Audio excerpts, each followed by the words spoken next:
আসসালামু আলাইকুম। আজকে এসেছি আমার ছোট আব্বুদের বাসায় বেড়াইতে। এসে দেখছি সবাই বাগানে বসে আছে।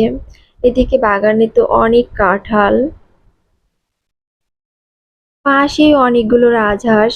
এত সুন্দর লাগছিল দেখতে। বাগানের চারিপাশেই মাঠ, এখানে ধান চাষ করা হয়। তো এর মাঝেই ছোট আব্বু গাছে উঠে পড়ছে। এটা হচ্ছে পাকা কাঁঠাল। তো পাকা কাঁঠালটা পেড়ে নিয়েছি, দেখাইতে পারলাম না। আর এটা হচ্ছে কাঁচা, এই জন্য নিচেই ফেলাই দিচ্ছে। তো এবার দেখবো পাকা কাঁঠালটা কেমন মজা। মাশাআল্লাহ, অনেক সুন্দর কাঁঠালের শাঁসগুলা। এভাবে সবাই একসাথে খাওয়াটা যে এত মজা ছিল, সেটা কাউকে বলে বোঝানো যাবে না।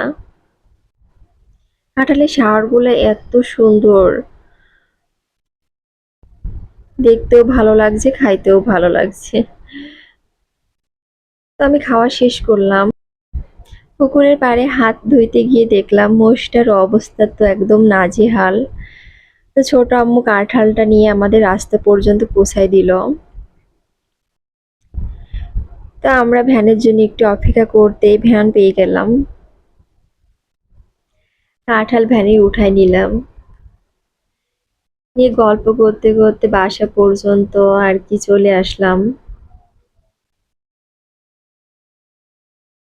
এসে আমার বোনের ছেলে আমাকে মামা মামা করে ডাকছিল। আসলে আমি ওকে মামা ডাকি, তো এই জন্য ও আমাকে মামা ডাকে।